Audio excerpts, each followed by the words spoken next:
দোয়া করার কিছু আদব আছে।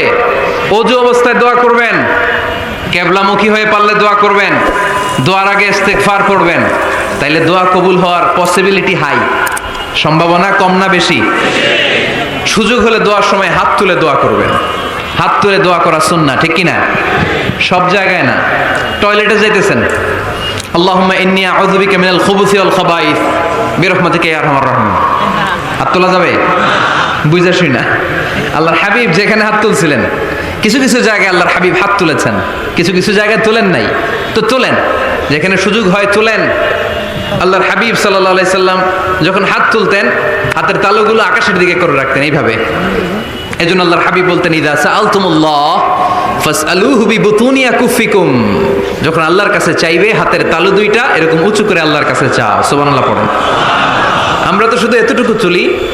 আরাফার ময়দানে বিশ্বনবী চাইতে চাইতে চাইতে চাইতে চাইতে চাইতে এভাবে তুলে ফেলেছেন।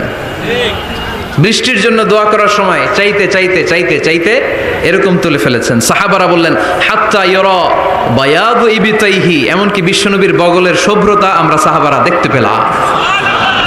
আমাদের বগল কি শুভ্র? কুসকুসে কালো, ঠিক কিনা?